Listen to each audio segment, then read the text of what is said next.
So today what we're going to be covering is the poems of Emily Dickinson on the prescribed poetry course for Leaving Cert for 2020. I'm not going to cover every one of them. I've picked 6. I know that's what you have to do in the exam, but I don't think if you are familiar with these 6, you're going to have any difficulty with any of the others. We're going to be looking at the similarities, both in terms of the central themes and her style. So I think it'll probably be, whatever we discuss today will be relevant for those other poems as well, even if the particular 6 that I've picked aren't the same ones as you would have chosen. So let's start a little with the woman herself. I mean, it's interesting. There's only 2 female writers that the greatest misogynist of a male critic will never criticize. And strangely, they're both called Emily. You know, Emily Bronte, the author of Wuthering Heights, and Emily Dickinson. And they're both really, really unique. You know, they're so different, not only from their own time, but from the canon of English literature right across the board in different languages. They're true originals. And to understand the poetry, probably the best place to start is actually with the woman herself.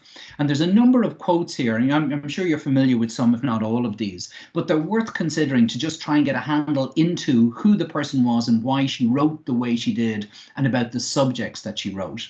You know, the first one here, she says, if I read a book and it makes my body so cold no fire can ever warm me, I know that is poetry. That's a weird thing to say about literature. You know, for most people, they come to poetry or to novels or to plays looking for some sort of consolation. If anything, you know, a work of art that will warm your heart rather than make your body so cold no fire can warm it. But this is a very, very good encapsulation of her attitude towards literature and how different that is. She's looking for something cold, not in an emotional sense, but something undeniably true in that sense, and also something that's intellectual as well as emotional. But I mean, when you read that quote, you immediately know that you're dealing with a different sensitivity, a different sensibility than most writers have. You know, and you know, to elaborate on that, there's also her belief in the power of the single word. She says, I know nothing in the world that has as much power as a word. Sometimes I'll write one and I look at it until it begins to shine. It's no mystery that somebody who thinks this way about words and about literature would be a poet. You know, you couldn't take that level of concentration in all its meanings into something like a novel. For her, every single word carries weight. So it's not surprising not only that she comes to write poetry, but that she writes poetry of the kind she does, that she writes lyric poems, you know, short poems, short verses, short lines, where every word can indeed, as she puts it, shine. She also says, and this is something we can again sort of scratch our head about and say, well, she describes life itself as something all-encompassing. She says, to live is so startling, it leaves little time for anything else. This is a person who, in their sensitivities, experiences things very, very deeply and very richly. Now, there's a lot made about, you know, the notion that Emily Dickinson was some sort of, you know, isolated recluse who'd cut herself off from the world and those around her and was, you know, in that sense, some very strange being. It's not true. You know, she had a circle of friends throughout her life. Her social life was very, very different than what we might envisage. But this is also a woman who chose to absent herself from a social life that she just didn't want. You know, living in Amherst at that time, and, you know, the typical life for somebody of her class was resolved effectively around the notion of the visit. You were expected to visit other people, you know, of your own class and culture, and you were expected to accommodate people who visited on you. And she just had no interest. You know, she did, however, have a very rich experience of life itself, and she lived what they call a considered life. You know, she took stock of everything she saw, everything she felt, everything she experienced. And again, when you look at somebody with that advanced sensibility, it's not surprising that when you come to her poetry, she's capturing tiny moments, tiny epiphanies or revelations or mysteries, and that is sufficient. There's no need for her to tell a grander story, or there's no need for her to tell a story of anyone other than herself. You know, her lived experience is something that to her is startling enough to be material on its own. You know, she also has this lovely quote. She says, I'm out with lanterns looking for myself, as a description of what her poetry is doing. And there's a number of things in that are interesting and are sort of revelatory about her and her poetry. The notion that you should try and find or discover yourself is still relatively a modern one, but it's something that she was involved in at that time. There was a huge religious revival movement happening at the time she was writing. There's a huge concern with finding your place in the world, but largely within the notion of how well or how badly you comply ways of our religion. She was somebody who sat outside that. She's looking at herself as an individual, not bound by existing moral codes, which is not to suggest that she was, a vociferous atheist or anything of that kind. She's somebody who has a huge interest in science. What's interesting is even though girls weren't offered the same advantages in education as boys were at that time, Amherst Academy, where she studied, was the girls there and the boys there were invited to attend lectures in Amherst College. So she would have been in classes with scientists and people, teaching at quite a high level, and had that sort of clinical interest and concern with the world. But the notion of finding things with a lantern is also interesting, because the thing about a lantern is it doesn't shed a huge amount of light. And that's okay. In her poetry, she's always looking for answers or looking to define things, but with an understanding that you won't shine so bright a light on things that you'll understand them all. That doesn't negate the value of the examination, so she presents mysteries in her poems, but she doesn't feel the need to actually answer those mysteries just to present them in itself. And again, the metaphor of a lantern here is a very interesting one. They illuminate a certain amount, but they illuminate what is closest to you, and it leaves the mysteries in the shadows. And then she also described herself as having an appetite for silence. And again, I think this is quite illuminating. It's not just that, she was somebody who kept to herself, who was comfortable in her own company. I think to be a writer, you have to be. But there's also something about silence itself as being a positive force in her poetry. She inserts gaps all the way through with this very dramatic form of punctuation. Punctuation that wasn't reflected in the first published work, following her death, and had to be restored much, much later. But the use of silence in her poetry is really, really intriguing. And again, is something that marks her out as very different. So all of these quotes, I think this is probably the best place to start, is, with her own description of what it is that she thinks she is and what she's doing. What you see on the left of the screen is one of those handwritten poems from her collection, because as we know, not only did she only publish a few poems during her lifetime, but in the later stages of her career, she actually was vociferously against the very notion of publication. It doesn't mean she was a recluse. Her poems were widely circulated among her friends and other mentors who gave her advice and gave her some feedback. She wasn't really bothered by their opinions to a large degree. She was very self-confident in terms of her abilities. But equally, she never saw herself as somebody who was, going to be a great among the canon of English literature, which of course is what happened. So the flip side of understanding her, obviously, is understanding what the examiners are going to ask you about her. And if you look at the past questions, what's interesting is that most of them employ some sort of duality. You'll see the phrases there. Dickinson intrigues and confuses. Well, they're interesting words. Intrigues, yeah, because it's not always clear what she means. And as we said, in some cases, she may not tell you because she may not know what the answer to the mystery is. But confusing, that's an interesting word. Is she setting out to confuse, really, is what they're asking. Is she being deliberately opaque or elliptical, or is it just that in dealing with the mystery, you can only by nature add to the confusion?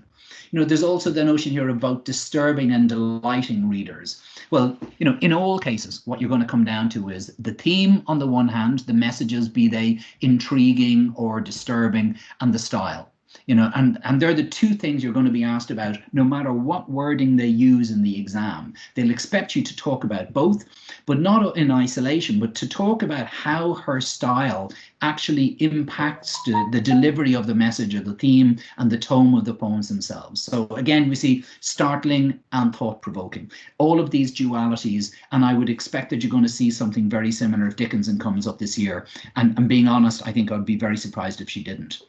So how do we prepare for the exam in that regard? Well, we come back to this notion that I shared with you during the unseen poetry class, which is the notion of critical theory based on a very simple mnemonic, which is F slits T. And if we use that again, whether you attended that class or not, I'm going to go back on that, so don't worry if you didn't. It comes down to these things. If you can identify these things and identify the effect of each of these things upon the tone and upon the theme, then you can handle any poem that anyone puts in front of you.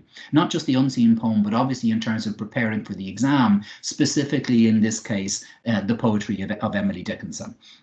Hang on a second, I think that's somebody waiting in the lobby, so let me break just for a second to let them in. Sorry. So if you can, hi Rob, I know you've just joined late, hopefully you can hear us fine. So if you can get your head around these things, if you're able to identify these things within the poem, the good news in the case of Dickinson is a lot of these things are the same. A lot of these things are consistently used.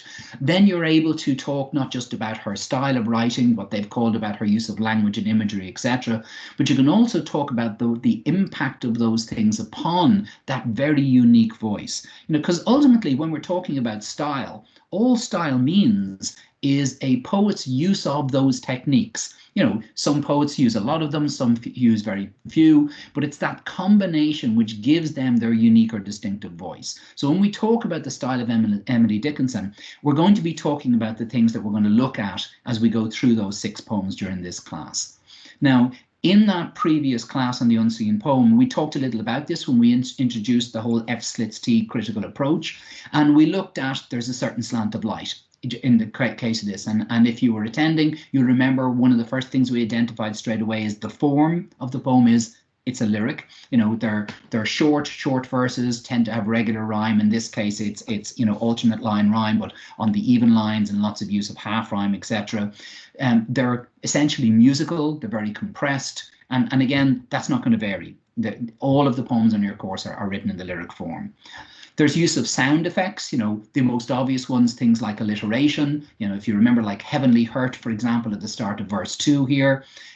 There's use of consonants, which is the repeating of the same consonant, but in this case, not like alliteration where it's always at the start of the word, but it's being used within words in a very effective way. So again, if you look at verse 2, what you see is the consonant or being used extensively. In fact, it's used all the way through the poem. Winter afternoons that are presses like the weight of cathedral tunes, and heavenly hurt it gives us, but an internal difference, etc., etc. Very, very powerful, and obviously this is something that's very deliberate and within her control. The use of assonance, the use of either long vowels or short vowels to control the speed at which a line is read, but by extension controlling the tone. So you see all the way through this poem the use of those very long O's, on winter afternoons, the double O on afternoons, or oppresses. You see the U's in things like tunes and hurt and so on, and on double vowels all the way through. Something she particularly likes is the use of the E and A vowel in combination. You'll see, oh, that's someone else joining. Sorry for that slight pause. Let me just admit them. You'll see the use of that double vowel actually is something that repeats through a lot of the poems. She really likes that, and we'll come to that in a couple of the other poems. You see it here, for example, in seal in verse and teach in verse 3, and you'll see it repeated again, as I said, in a number of other verses, including in the very last line of the poem. So, rhyme as a sound effect. Obviously, we mark off in the way she uses rhyme in some cases to deliberately fall off, to have a falling cadence. So in some cases, the last line of the poem doesn't rhyme with the third last deliberately, because it again communicates that sense of mystery, that lack of an ending, if you like. And she uses half rhyme in the same way. Her diction, by which we just mean her vocabulary, the words she uses, it's quite archaic. It's quite deliberately formal. In some cases, it almost verges on the scientific. What it isn't is very emotional. Now, that doesn't mean there isn't an emotion being translated, but the words she's choosing are very carefully chosen. And as she said in that early quote that I showed you at the start of the class, she believes that every word can shine, can have, can carry a weight of meaning on its own. So she uses words sparingly. She uses personification. In this instance, we have the landscape listens. She uses things like pathetic fallacy, which, if you remember, differs from personification in that pathetic fallacy is you're attributing an emotion as opposed to a motion or a physical characteristic to things which are not human. So in this instance, the notion of shadows holding their breath suggests sense of expectation or something of that nature. It's emotional as opposed to physical. She uses simile, and again we'll see this all the way through the poems. So that there's a certain slant of light on winter afternoons that oppresses like the weight of cathedral tunes. She uses similes very sparingly. Again, the strong one here we have at the end, when it goes, 'tis like the distance on the look of death, but very effectively. And again, they're quite carefully constructed. She uses metaphor. We'll see that certain slant of light means what? Heavenly hurt means what? The seal despair, again, are the imperial affliction. We are seeing the use of images in a very new and very novel way, where the meaning isn't always clear, nor is it meant to be. And then the use of symbol. Well, in many cases, a single image which dominates the poem and recurs through the course of the poem, which is what we mean by symbol, helps effectively to communicate the theme, and that's what it's there for. Her use of language here within punctuation is also something that is very marked. She uses, not so much in this poem as in many of the others, but she uses the hyphen very effectively, because, well, essentially all punctuation is just varieties of pauses. That's all it does.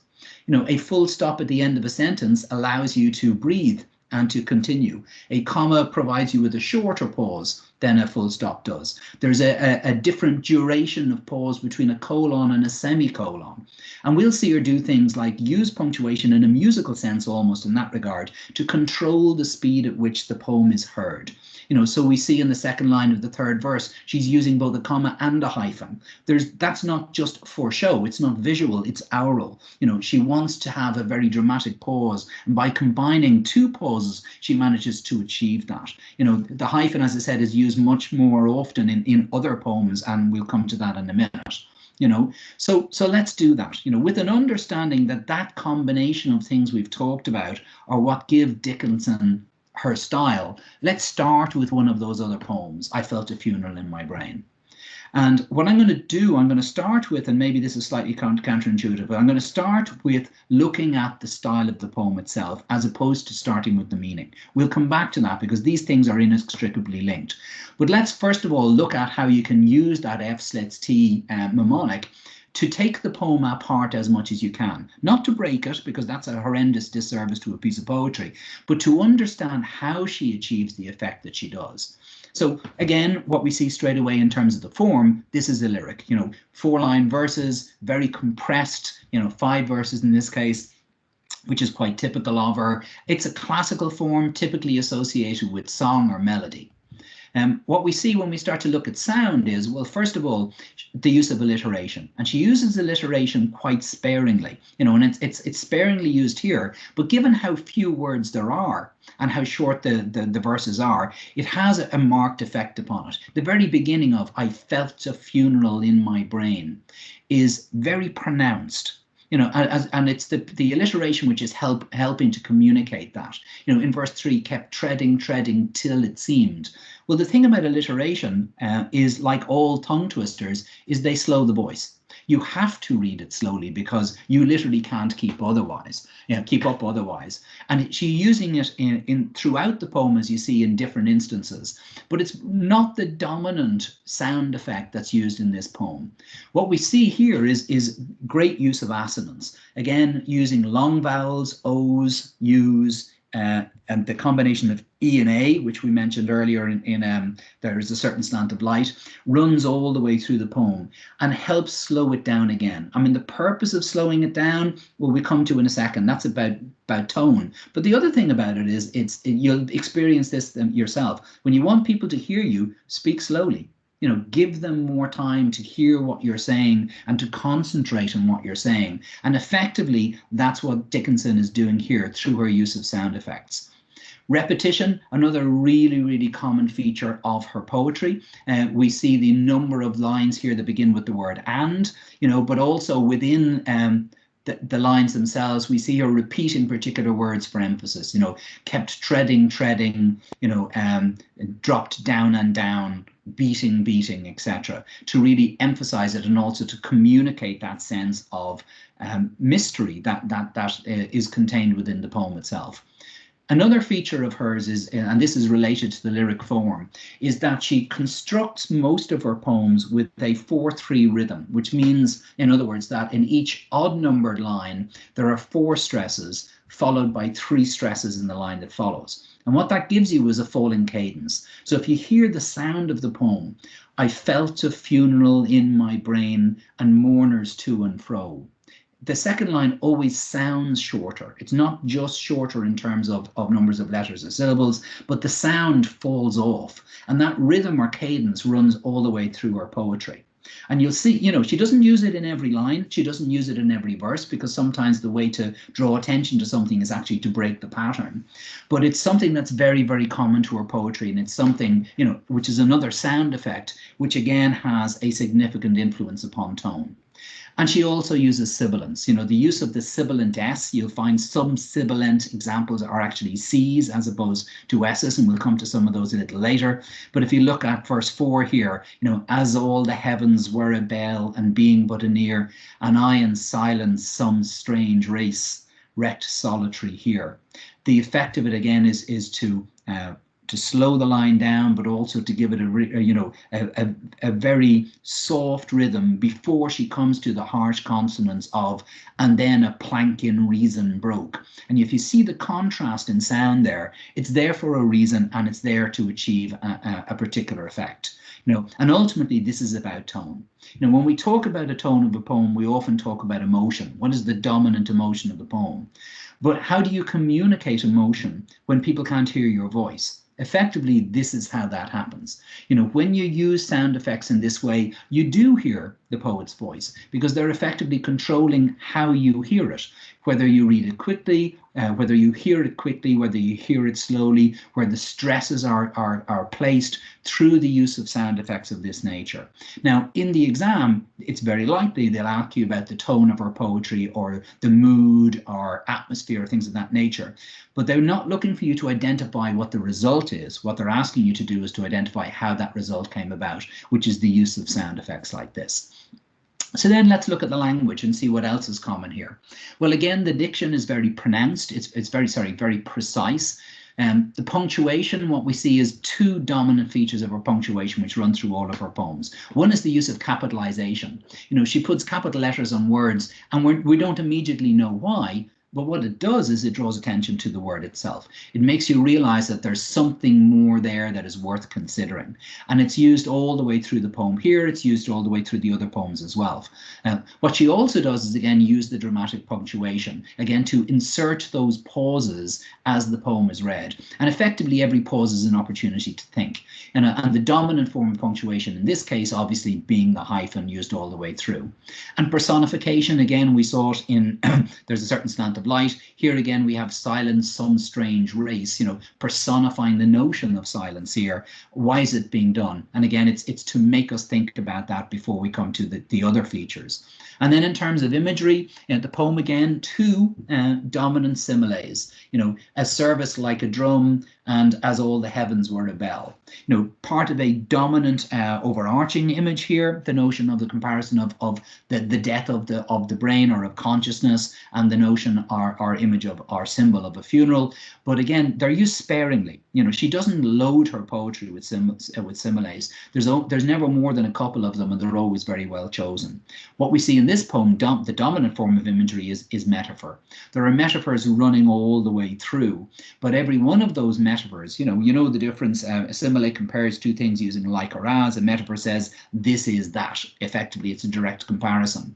But they're all built around that central symbol of the funeral. So, the lifting of the box, the service, the mourners, the boots of lead working across the wooden floor, and then the plank in reason at the very end, all built around a central symbol. And just as the sound effects are there to communicate tone, imagery is there to communicate theme. If we want to know what the poem is about, it's the images that bring that across. It's those comparisons, it's those juxtapositions that allow us to understand what it is that she might be saying. Now, at the end of the poem, what she might be saying is the unknown. At the very end, she finishes the poem famously by saying, "and finished knowing then." And we don't know, but actually that's what she writes about.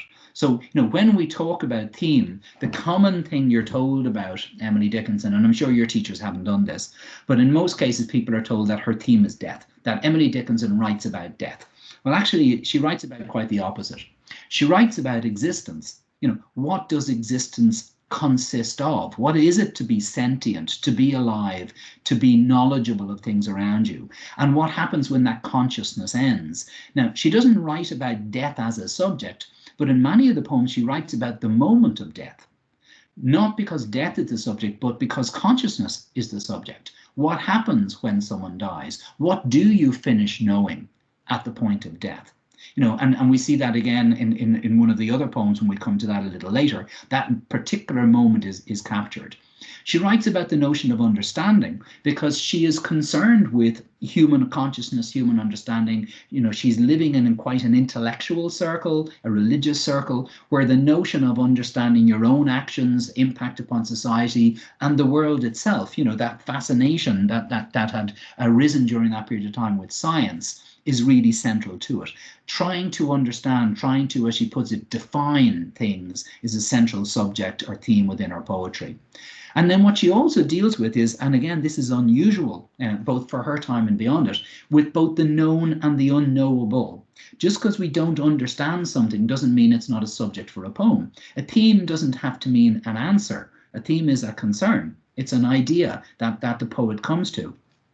And all the way through her poems, she looks at both of those things. What can we know? How much of our experience is actually unknowable? How much of it is mysterious? And trying to capture that mystery as opposed to answer that mystery is a key theme within her poem. She builds things comparatively all the way through. But the point of the comparison is to illustrate, but not to answer. If you look at the words she used herself about what she was doing within her poetry, it's quite interesting. The notion of elliptical observation. All the poems are observations. Either we're observing a mental process that the poet is going through, or the character in the poem is going through, or the writer herself is observing the world in a different way. And it's her use of language and combination of unusual words together that provide that elliptical or, slightly out of, askance or slightly out of focus view of the world, which is so uniquely her own.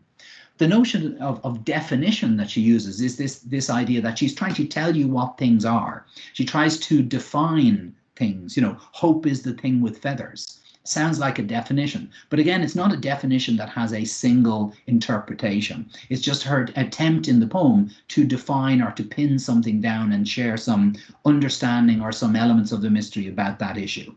And the notion of chemic force, well, this comes out of her fascination with both chemistry and nature.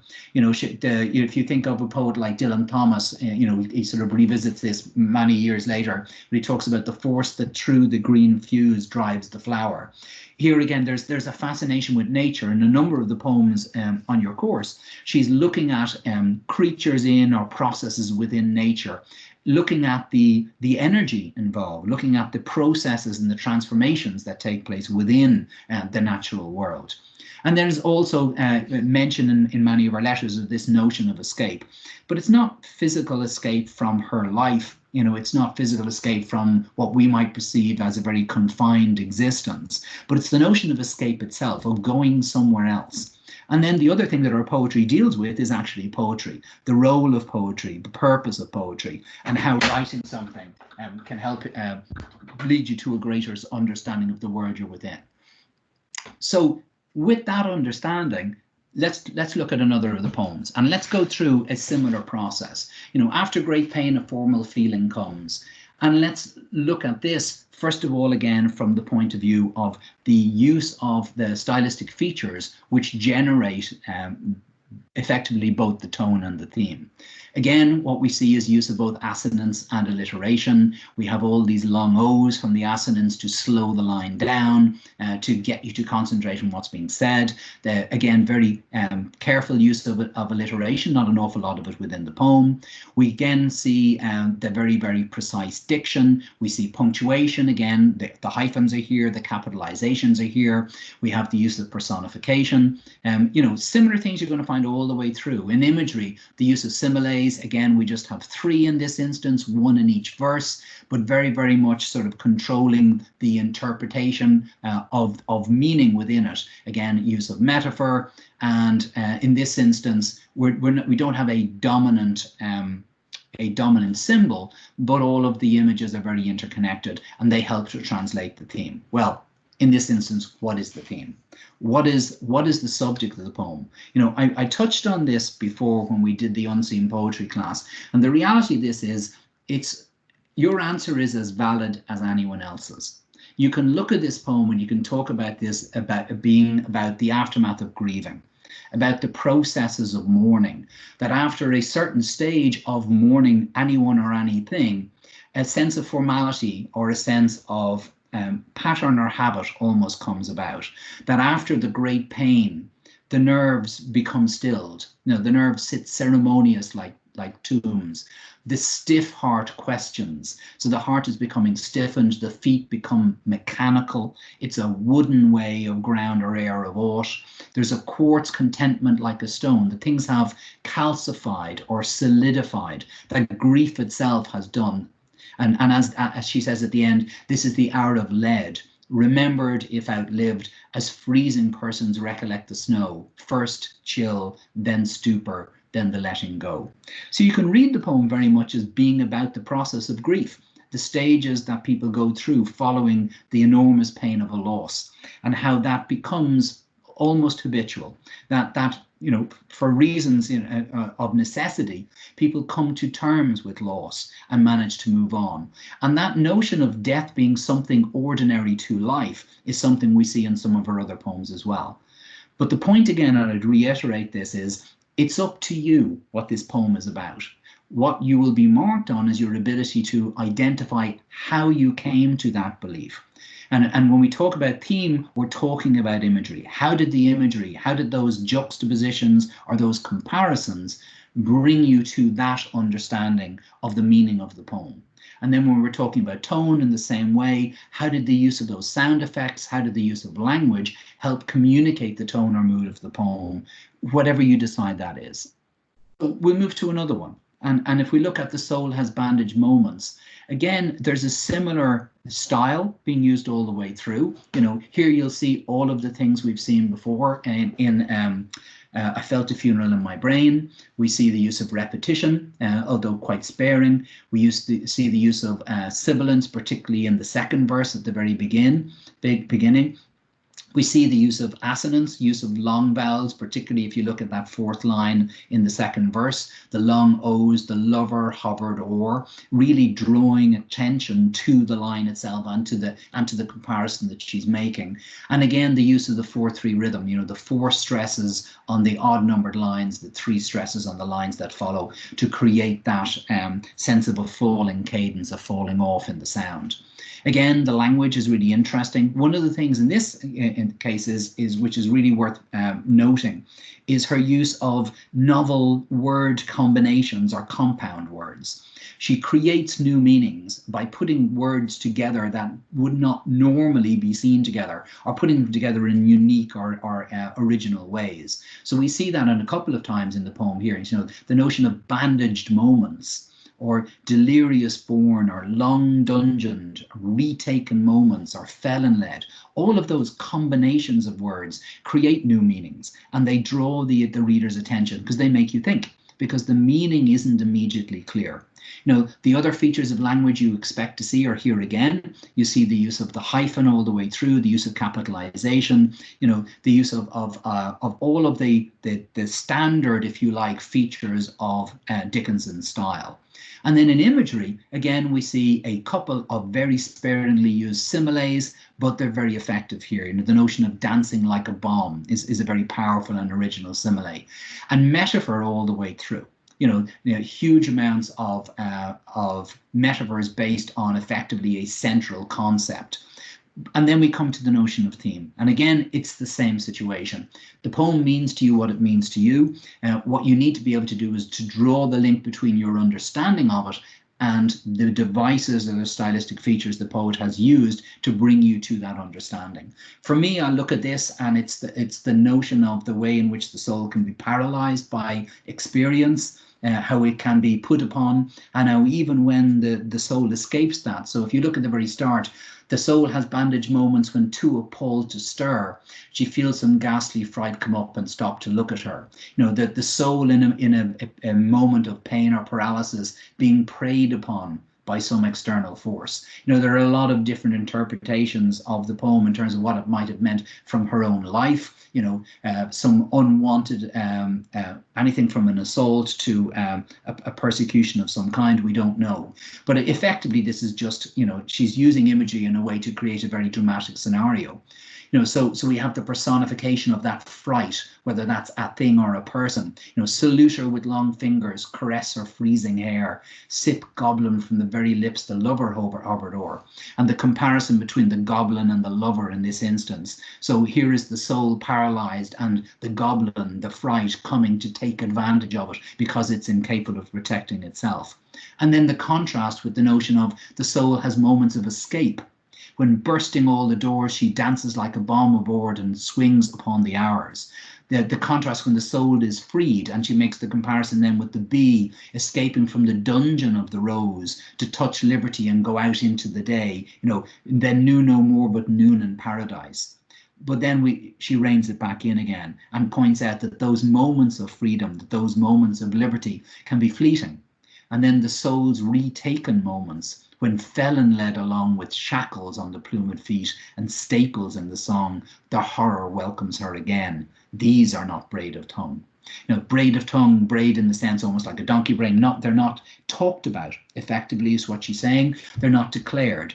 But the reality is that the soul is subject to these moments of persecution and occasional moments of freedom. There's been a lot of speculation about whether Emily Dickinson was bipolar. We don't know enough to have a judgment. There are many people within that community who would claim that that's true. We just probably don't have enough evidence from the poems as they stand. But you can take from it whatever interpretation you want. It's the contrast which is most memorable. The theme, again, as I say, communicated by the language she uses, but particularly by the images. And then we'll move on to another one. In this case, hope is the thing with feathers. And there's some really interesting things happening in this poem through the use of the same sound effects, but for different effect. So alliteration, there's not a huge amount of it, but what we are seeing is a really interesting thing in terms of the use of assonance. In this instance, it's not the long vowels like O's and U's or double vowels like EA's or two O's. It's short vowels where the stress is placed. So it sounds much quicker. It sounds much lighter. Hope is the thing with feathers that perches in the soul and sings the tune without the words and never stops at all. And the last verse, I've heard it in the chilliest land and on the strangest sea, yet never in extremity it asked a crumb of me. Even though, again, we have the capitalization, we have the use of hyphens, the poem moves more quickly. It sounds lighter, it sounds faster, and that's because of her use of vowels in exactly the same way. But in this instance, putting stresses upon I's and E's as opposed to on the long vowels creates, again, effectively the tone. She's still using that 4/3 rhythm, she's using sibilants in places, but this contrasts very much, same sound effects for an entirely different impact. And that, again, the impact effectively is upon the tone itself. The language, again, what you've seen before, again, a very precise diction, use of interesting punctuation. Here, for example, we have hope in inverted commas. Why? Why are we having our attention drawn to that? Because effectively, that's why she's using punctuation all the way along. She wants you to look deeper, to think more about whatever she's highlighting through the use of the punctuation, and also to control pauses. And what we have here is, more than simile and metaphor, we have a dominant symbol all the way through. Hope as the thing with feathers. What does she mean? What is this notion of hope or faith or whatever you might interpret that to be, as being something as fleeting, as vibrant, as innocent as a bird? And she uses that notion of the bird image, in this case, an image which runs all the way through the poem, therefore a symbol, throughout. So you see it all the way through in terms of the little bird itself, but also the features of the bird, the personification of hope that runs all the way through. So that gives you an idea of the things you're going to be looking at. I'm going to do something which is a little bit of a departure from the classes we had before, where there wasn't an opportunity to put you on the spot. Today, because there's a much smaller number of you, I can do that. So what I'm going to suggest is anyone who feels brave enough, just unmute your microphone. I'm not going to point these things out to you. I'm just going to ask you, if you look at this, knowing what you know, could you identify in the last of the poems we're going to look at all of these features of style? So if someone just wants to unmute before I pick on you, because I can't see all your names, and maybe tell me one thing that you see, either from the sound effects, from the use of language or imagery, and just point them out to me and to others. Anyone brave enough to unmute? You could say the punctuation in the final stanza with the blue, uncertain, stumbling buzz kind of creates like a chaotic atmosphere, and it's sort of intimidating. Yeah, that's brilliant, Alana. I mean, the amount of hyphens, the sheer quantity of them, it does create that sort of stumbling expression, doesn't it? So you have to think about it, but it's as if it is confused in itself, the way the voice keeps stopping and stopping and stopping.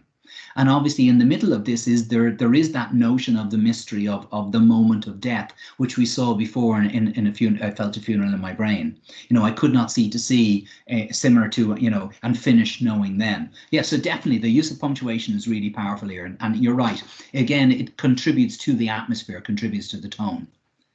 Anyone else?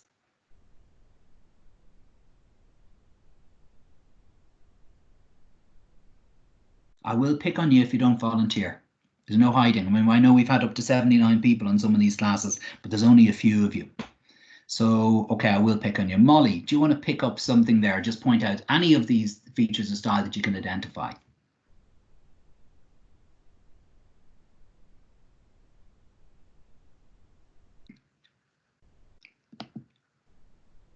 I see you're still showing as muted. You'll have to click the little microphone button if we're going to hear you.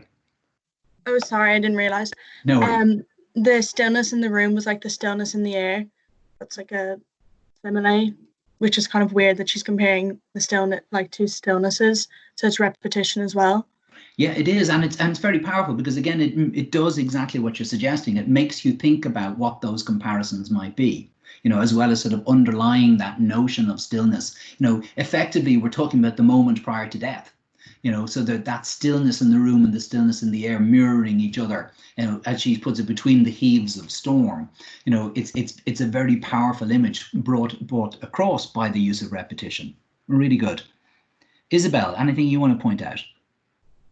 Well, the alliteration of buzz kind of like brings us more into the setting, and like it kind of makes us feel like we're there because like we can kind of hear the fly with the alliteration. Yeah, I mean, it's such a simple use of onomatopoeia as well. I mean, it's probably the most obvious one to use, buzzing, but actually she makes it seem new here. The notion of the fly buzzing around, thematically that's interesting as well, because part of what she's talking about is, the mundanity of death. That yes, we attend it with all sorts of ceremony, but while someone is passing from this life to the next, there's still a fly buzzing around the room. Nature is still continuing, everyday life still continues. And then there's also that notion of the interposing of the fly, the comparison between the human and the animal or insect existence in this sense as well. And that buzz is very powerful.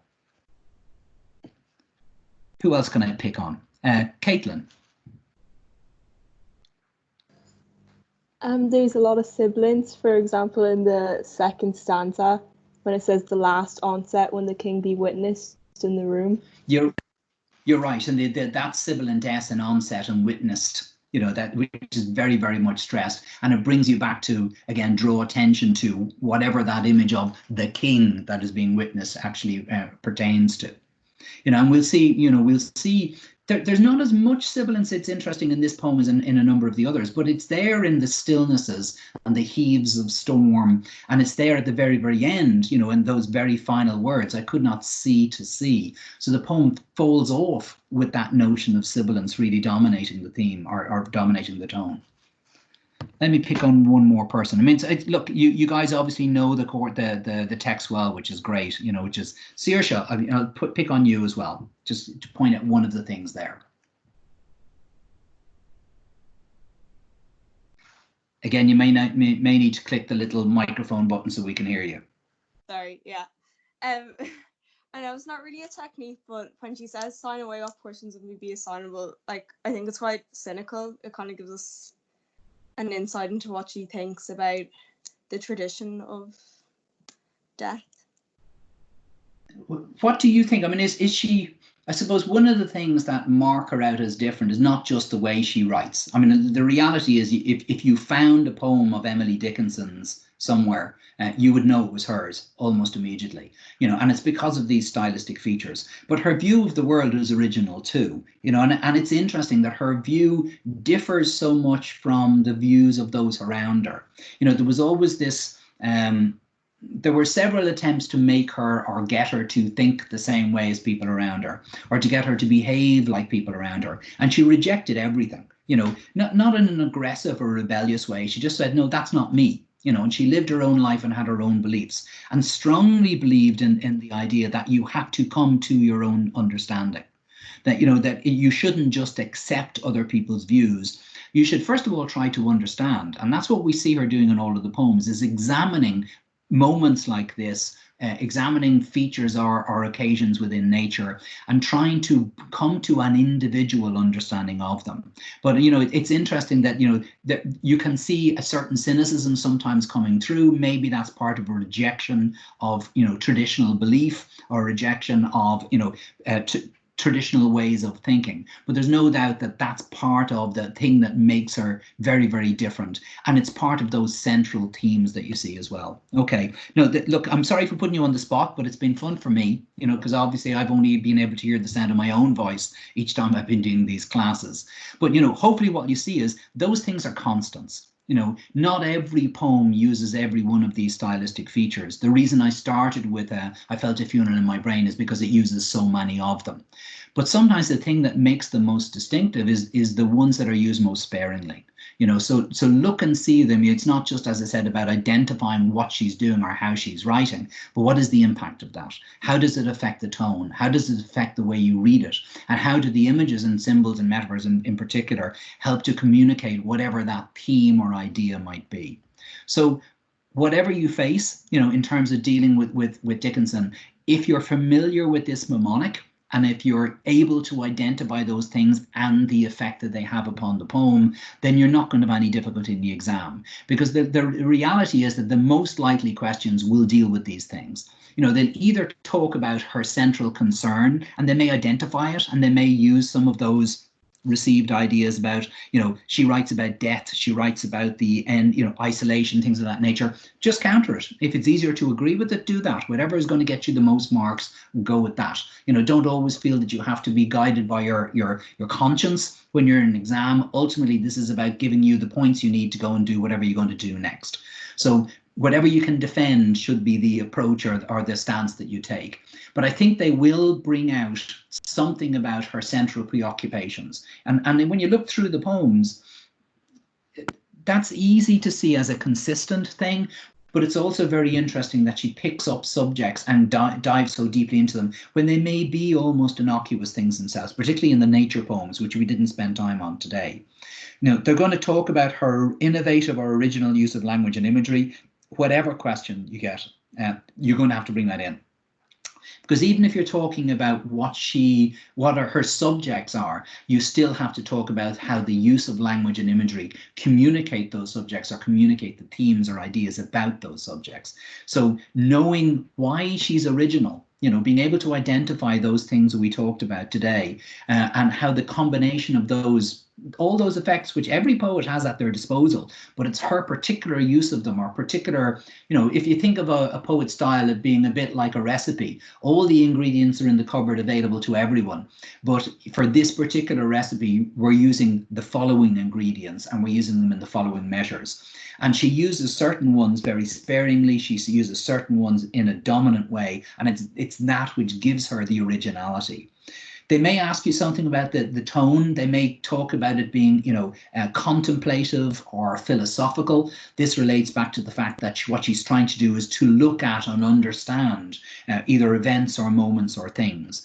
But again, there's this notion, and sometimes people stumble with Dickinson because of this. They go, I'm not sure what she means. I'm not sure what the answer is. Well, the reality is she's not searching for answers. She is searching for understanding. She is trying to define, as she puts it, things, but she doesn't expect that the lantern with which she looks for herself can shine the light into every corner.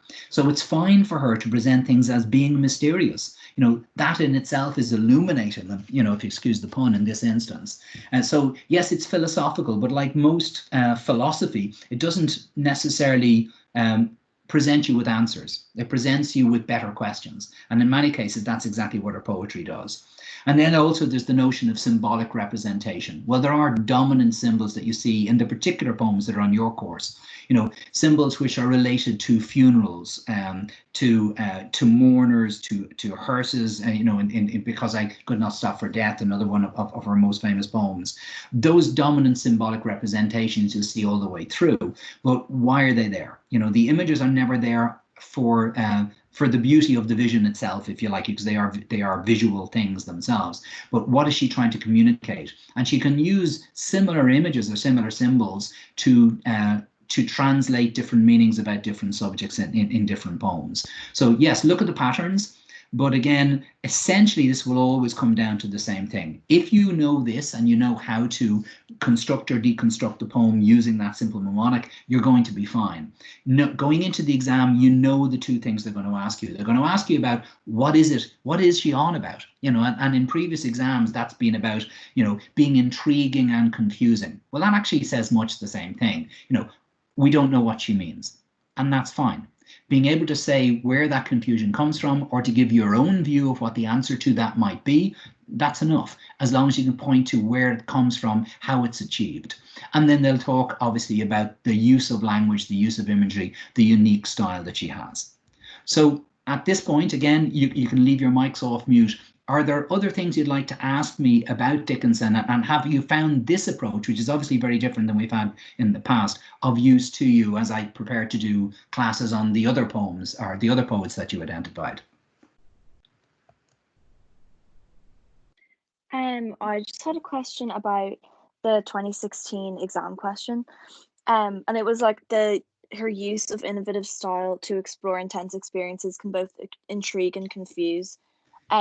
Just like in that question, do you think the intrigue and confuse is kind of the most important part, or is the innovative style and kind of experiences, like, is it kind of a half and half question? So that's a great question, and I'm just going to quickly cycle back to that slide if I can, because it's doing two things. One is it's reminding me that we are going to spend a class on exam technique. Right? Because, certainly in my experience of teaching, the thing which decided final grades most wasn't how well people had studied. It wasn't how well they could write. It was how well they could deal with an exam, because ultimately that's what you're being tested on. And I'm sure you all know people who do little or no work coming up to exam, always seem to score well. Largely it's because they're good at exams, and you've heard that phrase before. I've just gone back to that question. So Dickinson's use of an innovative style to explore intense experiences can both intrigue and confuse. The answer from an examiner's point of view is that there are 4 parts to the question. And if you ignore any part of it, you've lost 25% of the marks. There's 4 things you're being asked about, and one of the things we're going to go through in that class is how to approach an exam question to make sure that your answer is relevant, that you're weighting your answer correctly towards the things that are most important. But the exam marking scheme for this question would look for you to answer 4 questions. Number 1, does Dickinson use an innovative style? And obviously the key word here being innovative. So you need to address that in your answer first. Is her style innovative or not? It doesn't matter what approach you take here. You can say no, a lot of what she's doing is quite standard. Her use of assonance and alliteration, for example, all poets do it. It doesn't matter what stance you take, but you have to answer each part. So the first question is, does she have an innovative style? You've got to answer that. Secondly, is she exploring intense experiences? Okay, experiences is the key here. So you can't talk about all of the poems as being concerned with experiences. There are a number of the poems which are about specific experiences. In 2 cases, the experience of the moment of death. But you have to address the word intense and the word experience in your answer so that the points you're making are relevant. So in this poem, the experience is not intense, or in this case, or in this poem, there's an intense subject matter, but it's not about an experience, it's about a concept. And then finally, you've got this notion of both intriguing and confusing. Well, actually, there's a number of things hidden here. Well, first of all, is our poetry intriguing? That's about the theme. Is there mystery? Is it something that makes you think? It's an easy yes, if you like. And confuse. Well, you can agree or disagree. You can say, well, no, my interpretation is different than someone else, but I don't feel confused. This is what I believe, and this is the reasons I do it. But it's what people often miss as they try to disassemble the question to make sure that their answer gets the grades, is that notion of both. Does the poems you talk about, do both within the same poem? Now, I'm not going to spend more time on this sort of question right now, but what I'm just trying to illustrate is that when we come to doing a class on exam technique, this is where people pass or fail. A lot of people will come out and say, well, look, I managed to talk about how the poems were both intriguing and confusing. And, I mentioned that she was very innovative. And we'll step back. Actually, whether she uses an innovative style is 1/4 of the question. And if you would pass by that to get to the intriguing and confusing section, you've thrown marks out. Does that make sense to you? Yeah, thank you. And as I said, we will spend more time on it because it's just so important. Any other questions? Okay, as I said before, if you want to follow up with questions or pop them in an email to me or whatever, I'm more than happy to look at them and hopefully find some time to come back to either individually or collectively. Did you find this style of class useful for you? I'm just trying to get some pointers for me for the classes I'm going to give you on the other poets. Is this, do you want me to do this sort of thing of going through each of the texts and looking at them in detail, or do you want me to take a broader view? What works for you?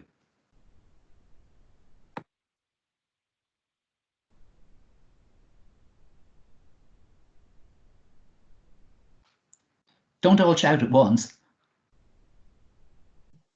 I thought it was helpful. Oh, sorry.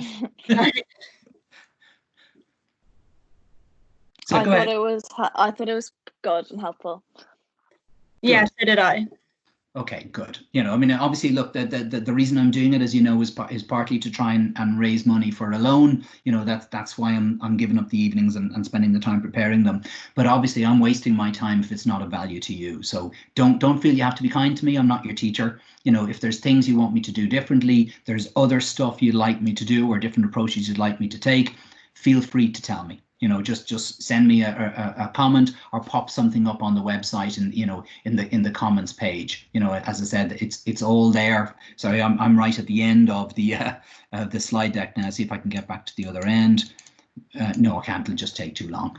So I'm going to close out at that stage. But as I said, if you want to come up and follow up with any other questions, more than happy to look at them. For the moment, what I'm going to do is I'm going to close the class just with that reminder. Stay safe, stay in touch with people. And again, if you find the class of interest, please, spend your parents' money and make a donation to a loan. Okay, guys, it's been fun. Thanks very much. And hopefully you'll see you on the next class. Bye.